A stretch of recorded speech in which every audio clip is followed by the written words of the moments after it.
Om Sadashiva Samarambam Shankaracharya Madhyamam Asmadacharya Paryantam Vande Guru Paramparam Ishvaro Guratmeti Murti Beda Vibhagine Vyomavda Vyapta Dehaya Dakshinamurtaye Namaha Savavedanta Siddhanta Gocharam Tamagocharam Govindam Paramanandam Satguru Pranatosh Maham Om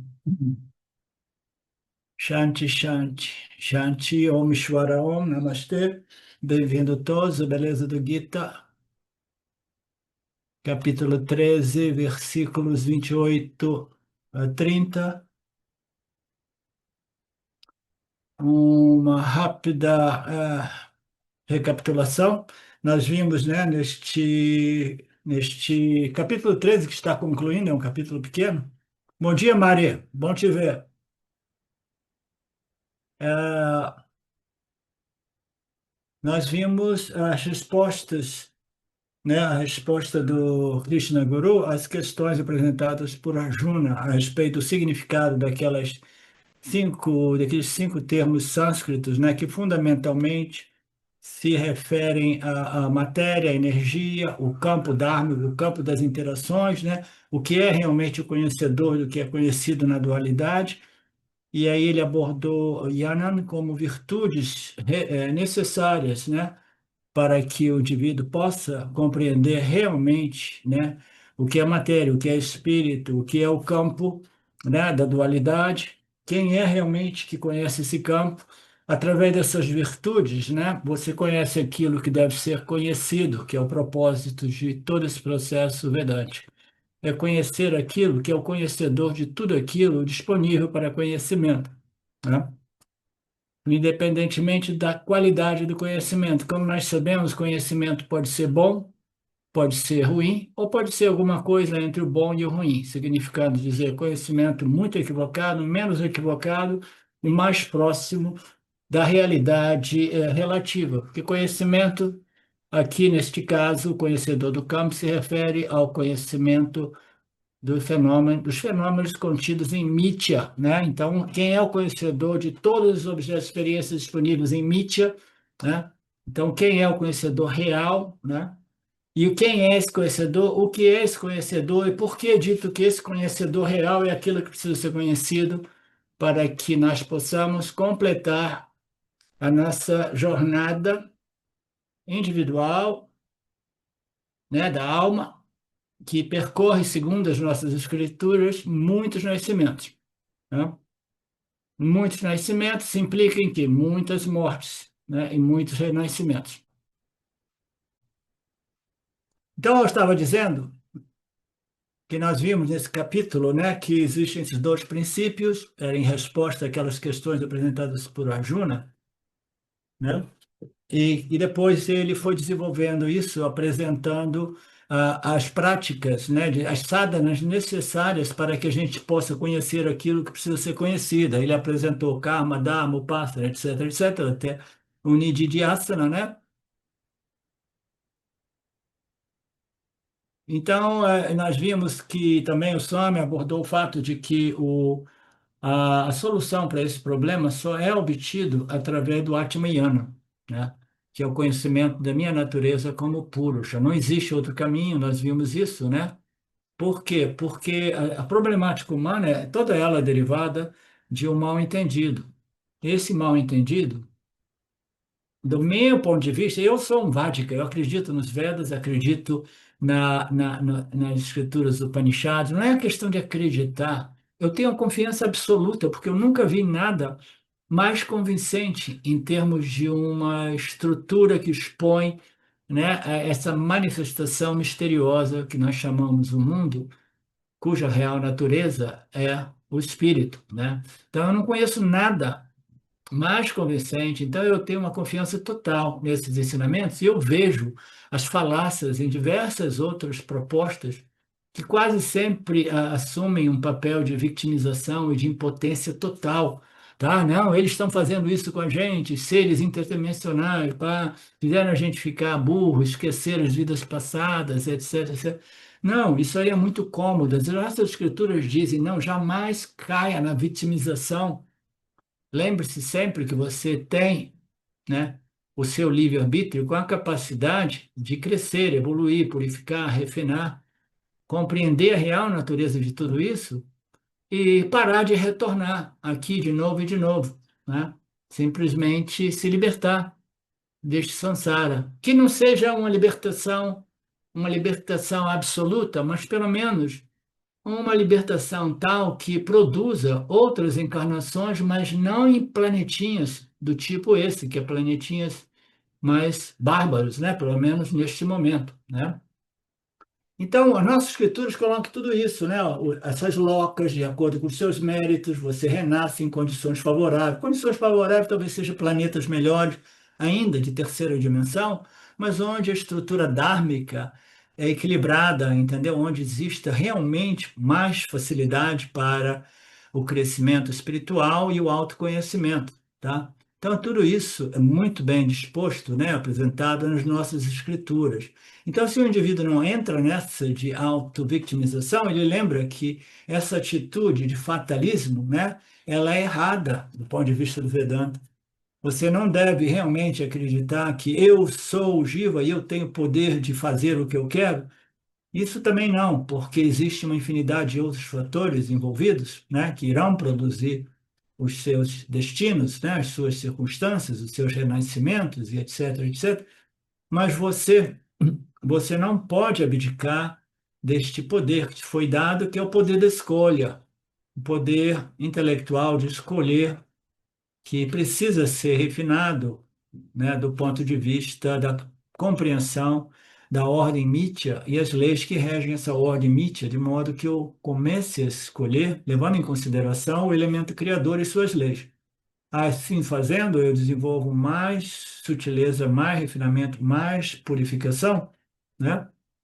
E aí, então, eu vou transferindo este erro em relação à minha identidade, Aham, corpo, mente, Asmi, para Aham, Purusha, Asmi, né? Isso requer todo esse processo que jamais irá ocorrer se o indivíduo se vitimiza, achando que são esses seres interdimensionais que estão fazendo tudo isso com nós, estão colocando esses pensamentos em nossas mentes, e isso e aquilo. Então, é tudo um processo de remoção da ignorância através do conhecimento revelado. Por isso, o Swami diz que o autoconhecimento, o Atmayana é o único remédio, a única saída. As sadhanas são muitas, mas para a libertação, somente o Atmayana.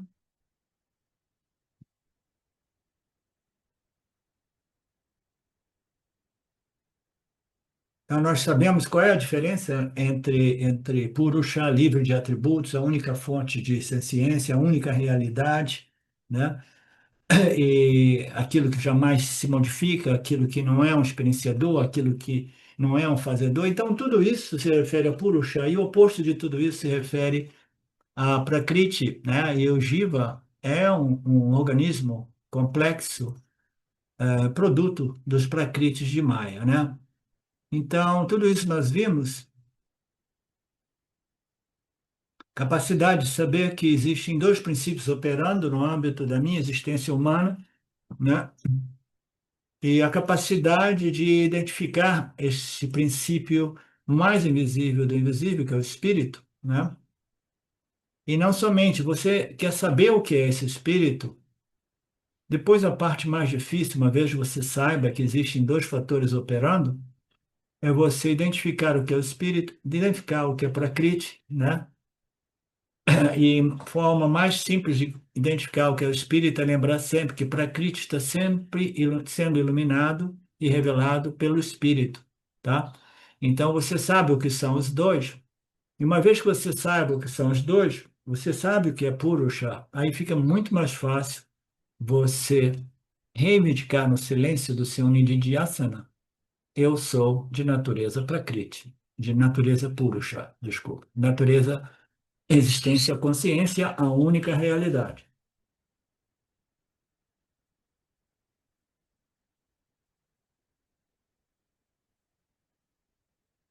Então, essa capacidade de ver tudo isso é obtida através do olho da sabedoria, não tem nada a ver com o olho físico. Nós temos o olho físico, mas é através do olho da sabedoria, como exposta nos Upanishads, é que nós obteremos a visão da realidade. A realidade é tão invisível e sutil que só pode ser obtida de modo cognitivo, tá?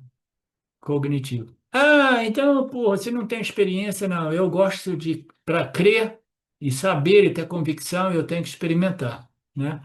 Não era o teste de São Tomé, né? Então, eu preciso de experimentar. Então, você quer ter uma experiência? Tudo bem, você pode ter uma experiência, mas saiba que a natureza de toda e qualquer experiência é o início, meio e fim, e não irá produzir um convencimento, tá? Então, como é que você vai obter este conhecimento, que é uma visão cognitiva, né, guiada, né, através das revelações dos Upanishads? É através de um conhecimento que inicia como um conhecimento informativo e intelectual, mas não deve paralisar ali, parar ali. O indivíduo tem que entrar no nididhyasana mais profundo até que este olho da sabedoria ele tenha uma natureza não somente acadêmica e informativa, mas ele se manifesta como conhecimento direto, né? Então, esse conhecimento direto é um conhecimento livre de qualquer dúvida, não é uma experiência, não, mas vai transformar o indivíduo e transformar as experiências que o indivíduo tem de si e do mundo. Então, você compreende, ah, agora sim eu obtive o conhecimento direto, né? Eu não posso experimentar puro chá, porque é minha natureza intrínseca. Mas agora, depois de ter obtido esse conhecimento intelectual, agora, após tanto nididhyasana, tanto desenvolvimento das virtudes necessárias, eu obtive um conhecimento direto, uma total clareza e convicção daquilo, do fato de que existem dois fatores e que a minha real natureza é Purusha. E uma vez obtido isso, eu passo por um processo rápido de radical transformação, tá? E purificação, que é um indicador do autoconhecimento, que é um tema que a gente vai ver aqui. O teste de tudo isso é o quê? Os frutos. Você obteve os frutos, você colheu os frutos, né?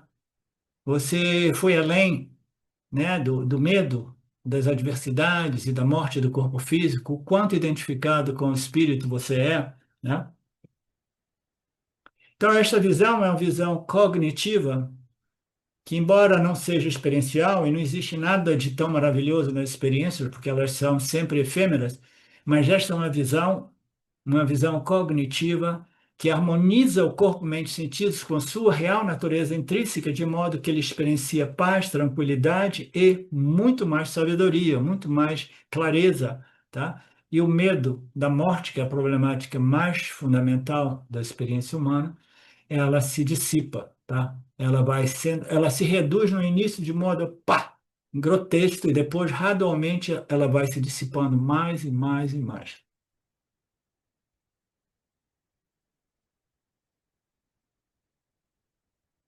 Lembre-se disso, você é uma mistura de dois. Quando você estiver vivendo no mundo, você tem que assumir a sua natureza humana para Kriti, mas você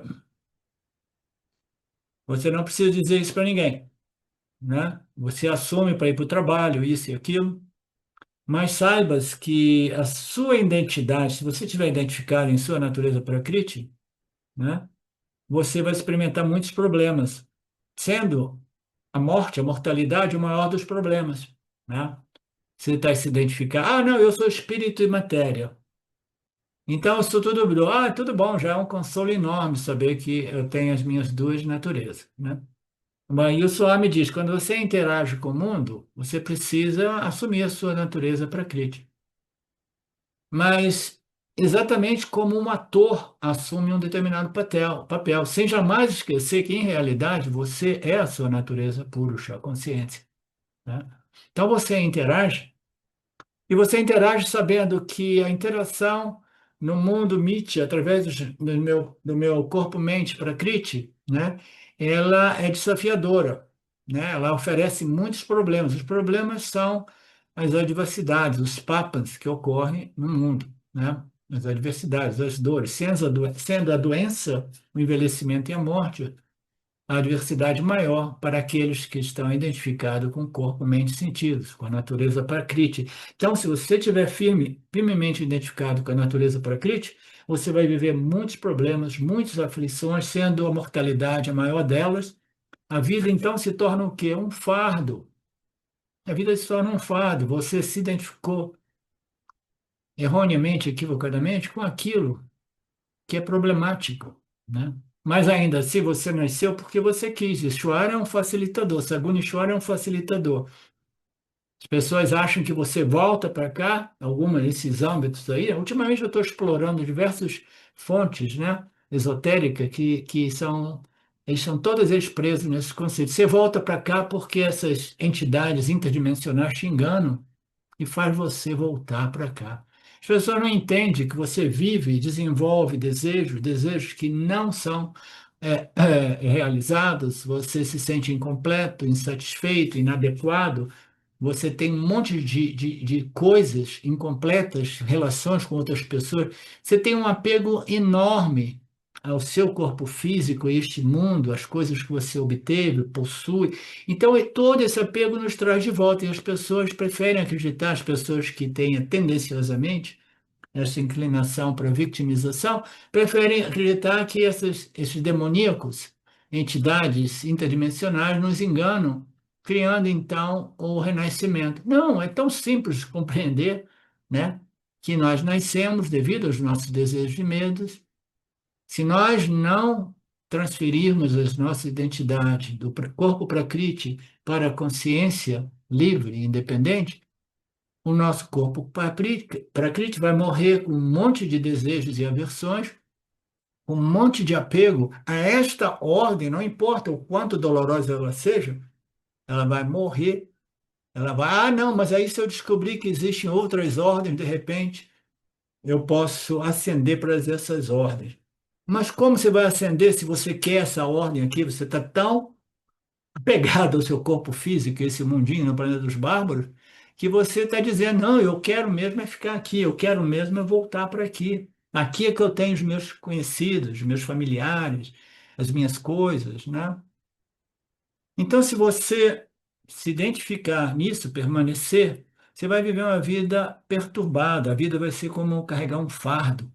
Qual é o fardo? Meus gostos e desgostos, desejos e aversões, meu desejo de controlar as minhas experiências, e agora eu tenho a fantasia de que numa outra dimensão, sim, você pode subir, você pode ascender a uma dimensão superior, mas isso depende do quanto você cresça espiritualmente. O corpo-mente precisa estar refinado, maduro, para que você, dentro desse sistema meritocrático, obtenha um renascimento melhor. Nada mais simples, entendeu? Então, em vez de ficar esperneando que esses seres estão me controlando, isso e aquilo, pá, pá, pá. Entre no processo de purificação, refinamento, né, sob a luz dos ensinamentos mais sofisticados, mais claros, mais convincentes, mais elegantes que existem, né? E abandona toda essa porcaria que só faz a pessoa ficar mais confusa.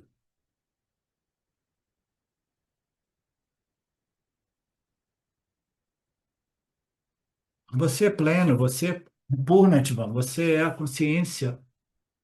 Seu corpo-mente é Prakriti. Corpo-mente jamais irá permitir que você sinta cheio, inteiro e completo. Você só vai se sentir cheio, inteiro e completo através da sua compreensão cognitiva de que sua natureza é o espírito. E essa convicção de conhecimento, ela só é obtida se o conhecimento informacional for convertido em conhecimento direto.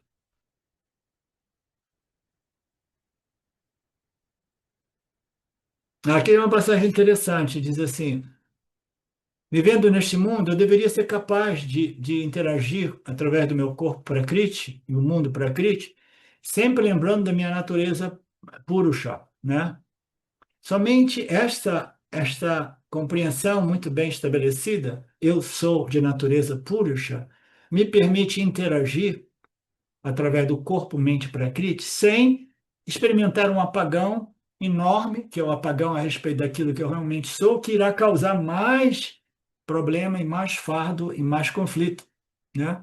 Então, eu tenho que fazer isso, né? Na medida que eu relembro, eu mantenho viva essa compreensão de minha natureza purusha, um autoconhecimento bem processado, assimilado, internalizado, é a convicção, não, eu só experimento essa paz na medida que eu tenho firme a convicção, a clareza de minha natureza plena, segura, inteira, completa, imortal, estável, aquele princípio, consciência que não faz nada, nem experimenta nada, mas testemunha tudo. Eu sou a luz que testemunha. Então, se você tiver esta clareza, esta convicção de autoconhecimento, você pode interagir no mundo através de sua natureza prakriti sem você se perder. Você se sente rejuvenescido e revigorado por causa desta convicção, mesmo que aqui e ali você enfrente alguns problemas que são inerentes às interações no mundo prakriti. Esta é a visão equilibrada que o Swami, que Krishna Guru apresentou no verso anterior. Se é a mistura de Purusha e Prakriti, você tem que ter uma visão equilibrada. Por que o equilíbrio? Você interage, você existe como corpo em sentidos em Mitya. Você interage e cresce em Mitya. Então você tem que ter uma visão equilibrada entre a sua natureza Prakriti e a sua real natureza, sabendo que você vai interagir e viver no mundo Prakriti, através do seu instrumento Prakriti, mas ainda assim sem esquecer a sua real natureza, que é Satchitananda Espírito, Brahman, né?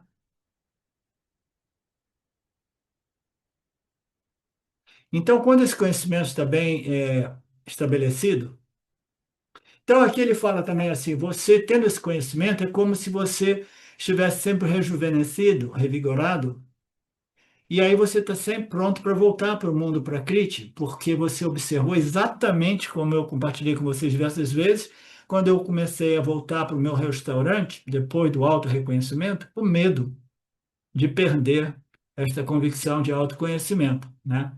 Mas aí você vai observando, você vai vendo que esse conhecimento foi bem estabelecido, ele não é sujeito a apagão, a esquecimento.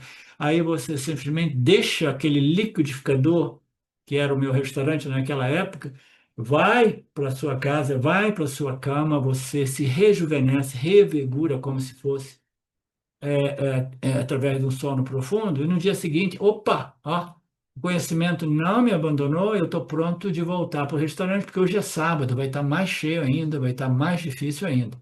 Mas eu sou o Espírito, sou a luz que ilumina e revela toda aquela confusão.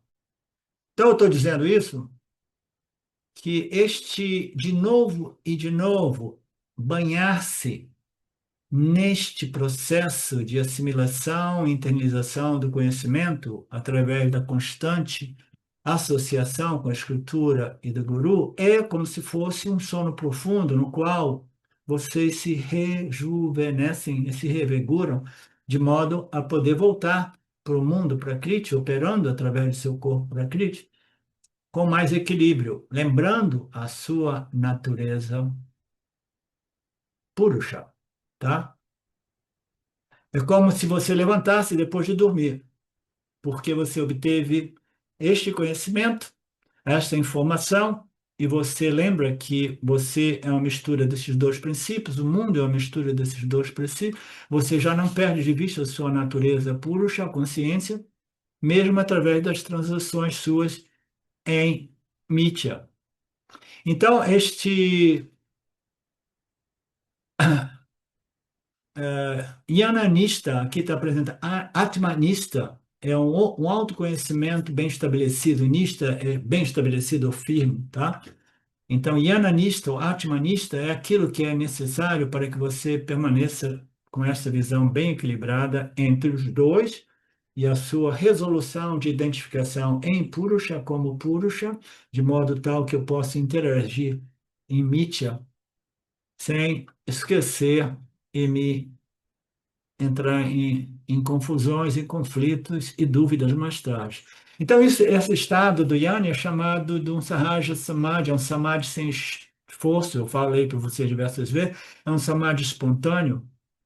Na minha época, eu tinha contato com esse conceito, eu adorava esse conceito, porque ele era referido aqui e ali como the natural state.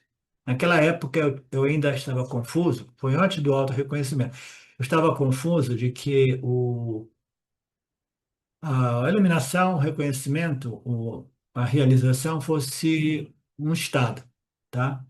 Então, o natural state seria então um estado no qual, né, você é um princípio testemunha, mas não identificado com aquilo que está ocorrendo, tá?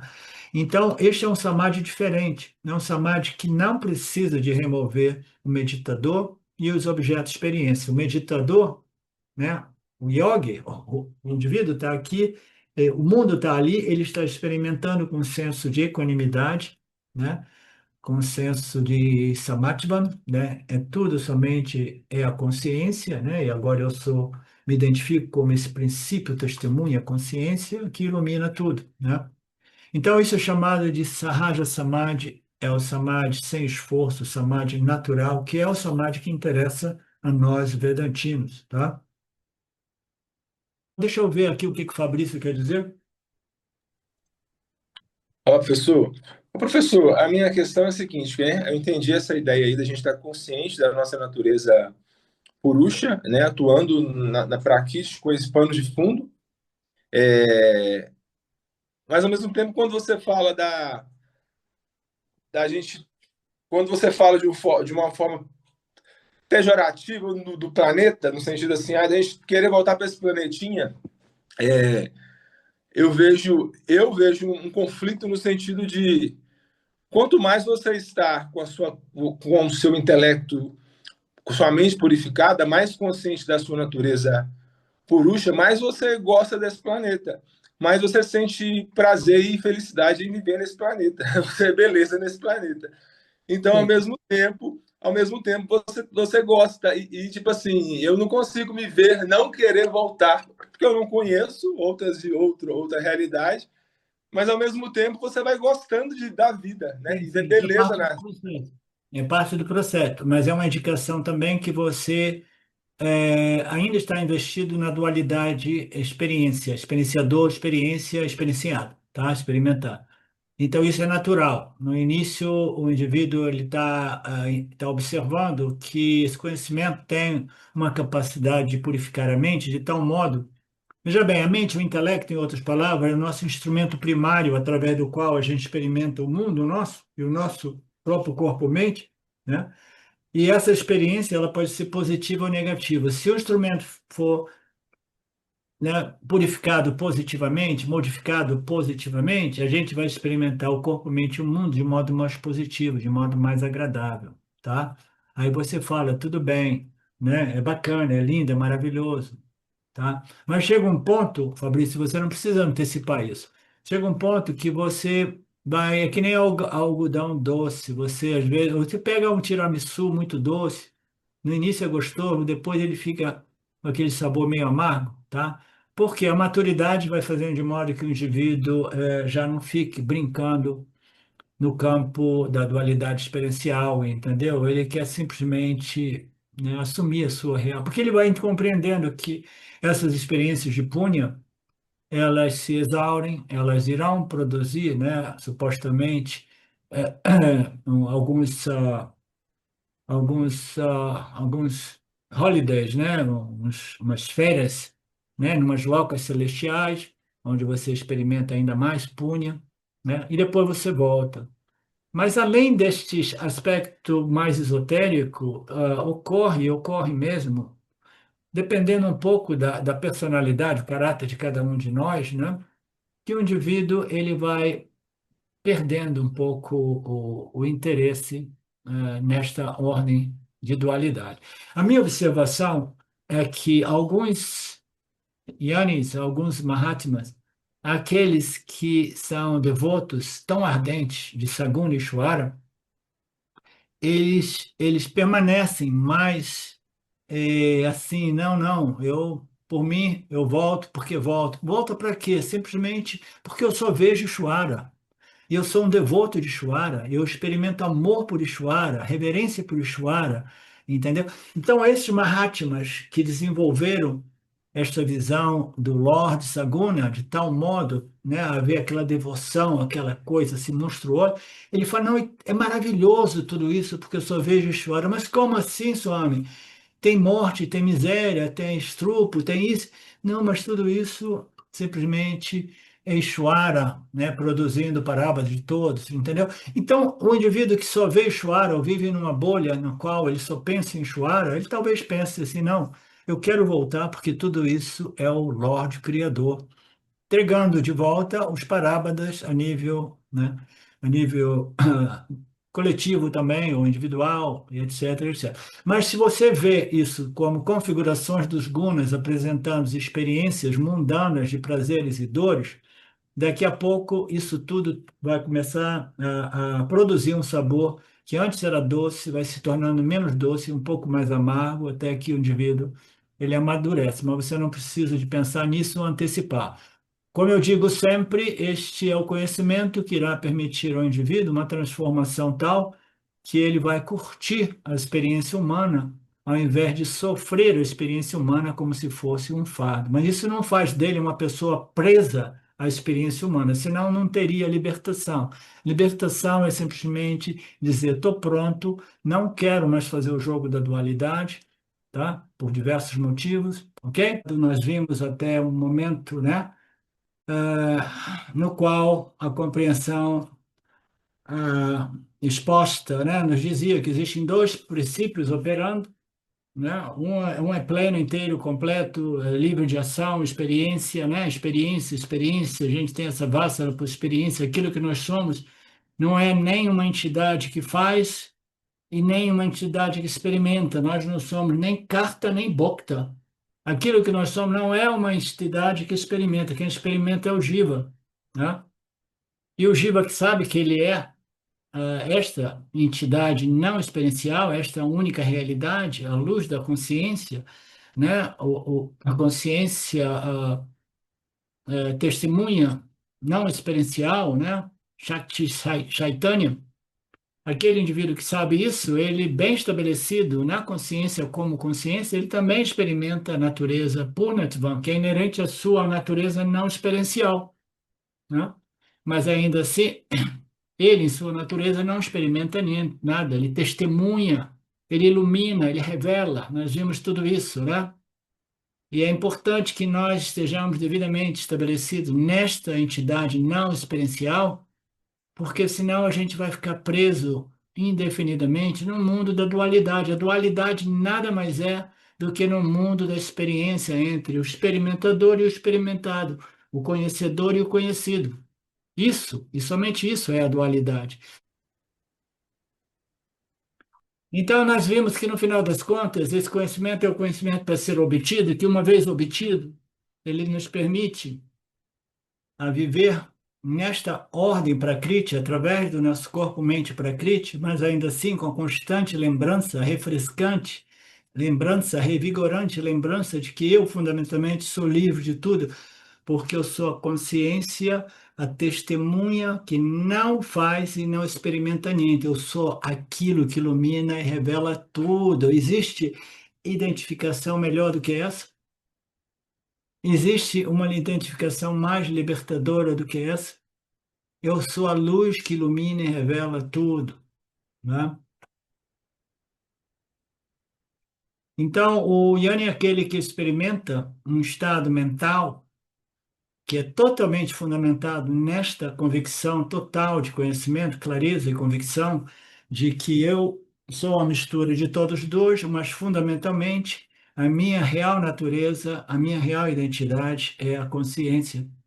Então, essa lembrança permite ao indivíduo experimentar o mundo num estado de samadhi, mas não é um samadhi tipo apagão, é um samadhi natural, um samadhi sem esforço, espontâneo.